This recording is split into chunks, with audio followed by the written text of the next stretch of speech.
Welcome back everyone to another random video I'm about to do because I thought I would document me doing this. It's going to be a DIY. So we have this foam pick and pull from this Hardcase, and we keep upgrading our equipment, so all these cutouts are not going to work and I can't really put them back, so I'm just going to take these out, but now I don't know what to replace them with. And then I found on the Pelican website that they have these dividers. I'll put it up on screen right now so you can see what I'm talking about, but they're just way too expensive. So what we're gonna do is create those dividers. I've been looking up videos online and it's pretty easy to make. So went to Michael's, bought this plastic sheet that have these holes, and then I got these foam pads things that have adhesive on the back of it so I can stick it on and create a border around this, and then individual things which I can customize. So that is the goal, and hopefully it turns out good. I think it'll turn out good. All those videos I've seen online, they turn out pretty good. So, and then the way they're going to snap in together is I'll put bobby pins in between these holes and it should all stick together. But that's going to be my project for today on this big Hardcase, because eventually I would have to fit probably like 3 of these, and I think they'll fit perfectly if I divide them up like that. So first thing we would have to do, take some measurements. I have this 36 inch ruler, and it's 5 inches all around. So the height of the border will have to be 5 inches. It's going to be 5 inches, so I need to get to tracing out some lines and cutting it. Alright, I'm going to stick this underneath the plastic sheet just so I don't cut the desk. Okay, the first step would be to measure out 5 inches. We'll just do a dot there, like 4 inches apart, and then I'll just trace a large line. So that's what I'm gonna do. All right, I have the dots lined out. I don't know if you can see it, but I have a dot there,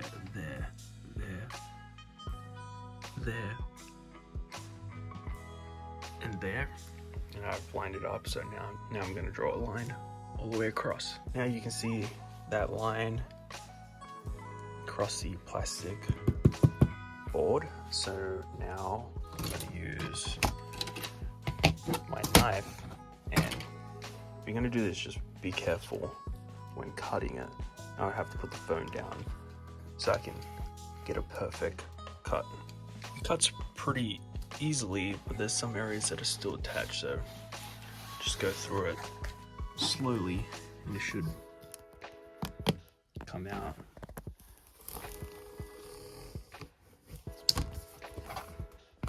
Just the end, and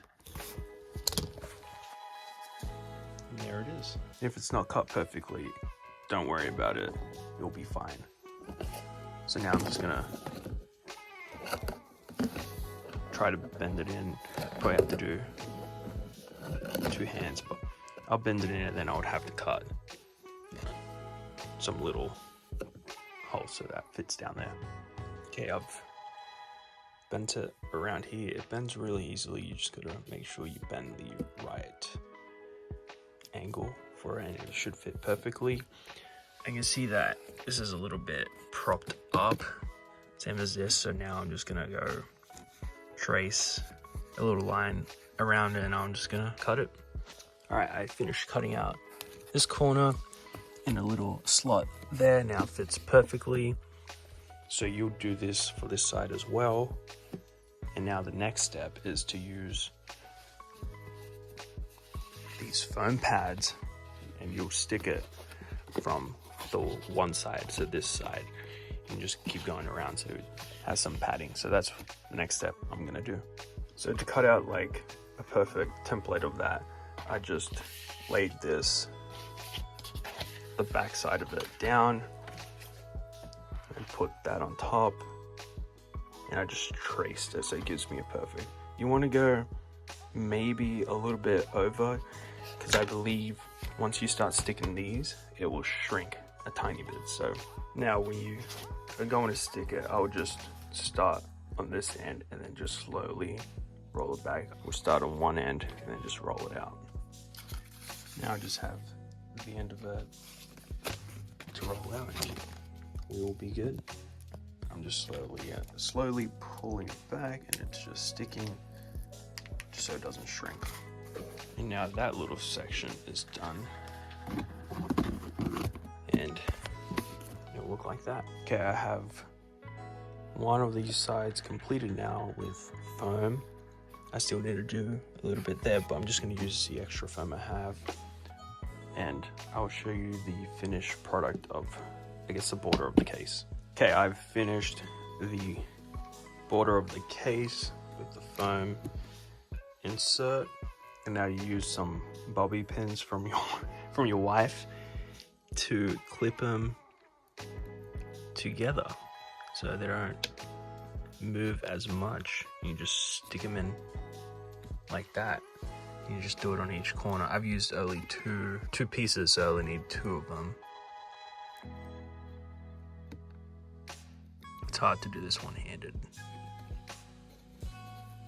Just like that. Now we have finished the border. The next step is doing, I guess, the little dividers on how you want your stuff divided. I'm just gonna make some generic ones, probably across this way and some this way. I am gonna put some foam over this thing just for added protection as well.